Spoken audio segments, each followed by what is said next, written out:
I would honestly say it was traumatic, but I'm like, I obviously don't give up very easily. So I'm like, I'm going to push through and get through it. And I had some great professors along the way, but it opened my eyes because of the individuals, not all of them, but some of them that I was going to school with. And I just was like, I'm not a clinical worker, but I know in a clinical capacity, like the things that you're saying are not healthy. And so it concerns me for the clients that you see in your private practice and you see in just, whatever setting it is that you work one-on-one with clients, because of it became, I'll say it like this, Ryan, I didn't even know political social work was a thing. Wow. So I'm sure there could be someone watching this who's saying, you're calling this traumatic. You're saying I was hating myself, or I was supposed to hate myself.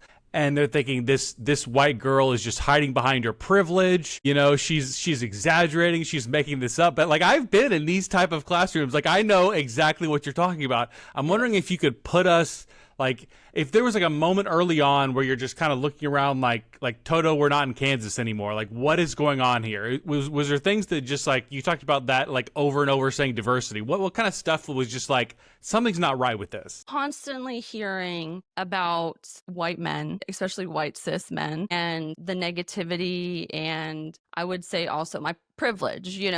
They viewed me as a privileged white girl, and of course everybody has privilege in their own way. And so, but that got really exhausting to hear, because it's like, okay, yes, I have privileges, and but I at one point I even brought this up. I said, even with privilege, like, there's still hardship that people go through. I mean, a lot of people sometimes work for, this privilege, or their family members have worked for it and are able to give back to their children and things like that. So, and there was another thing that was on the tip of my tongue about this, but just the theories, the whole critical race theory and things like that. And I never really understood when people would get, like, not in school but outside of school, like they just seem to be like so hung up on it. And I'm like, is it really that bad? Like, what is it? Is it really that detrimental? And so at first when I was learning about it, I was like, it's interesting to learn about, but I don't necessarily, when people started talking about it in my school, I could start to sense and see and feel like